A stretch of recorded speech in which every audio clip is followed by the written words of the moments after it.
ব্রাহ্মণবাড়িয়ার নবীনগর উপজেলার লাউর ফতেপুর ইউনিয়ন পরিষদের চেয়ারম্যান মোহাম্মদ জাহাঙ্গীর আলমের বিরুদ্ধে উন্নয়ন প্রকল্পের অর্থ আত্মসাৎ এবং কাজ না করার অভিযোগ উঠেছে।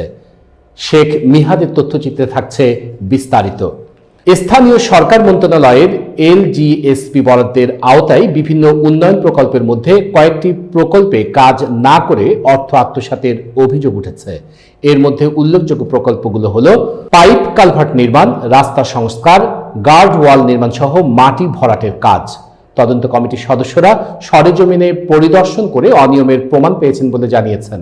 উপজেলা প্রকৌশলী মাহবুব হোসেনের নেতৃত্বে তদন্ত কমিটি জানায়, আহমদপুর বিলে নির্মিত পাইপ কালভার্টের কোনো অস্তিত্ব পাওয়া যায়নি। এছাড়া অন্যান্য প্রকল্পেও অনিয়ম ধরা পড়েছে, যেমন পাইপের আকার ছোট হওয়া এবং সিসি ঢালাই না দেওয়া।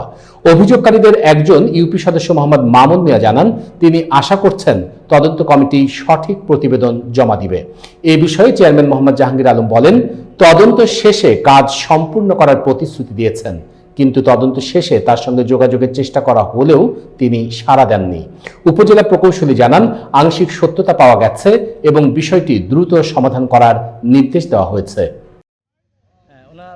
যে এ পর্যন্ত যে তদন্ত প্রতিবেদন তদন্ত করেছে, তদন্তে কমিউনিটি ক্লিনিকের পাশে একটি গাইডওয়াল, এটা 72 ফুট হওয়ার কথা ছিল, সরেজমিনে আমরা 55 ফুট পেয়েছি।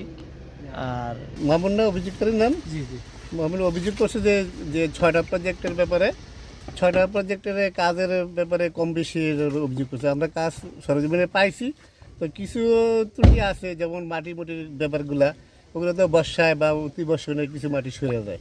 এর চেয়ারম্যান সব মাটি মুটি দিয়ে দিবে যেটুকু প্রয়োজন। আর এটা কত নম্বর প্রজেক্ট ছিল? এটা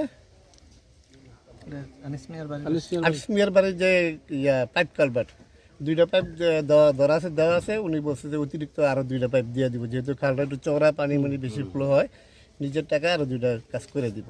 আর মাটি মুটি কিছু বর্ষায়।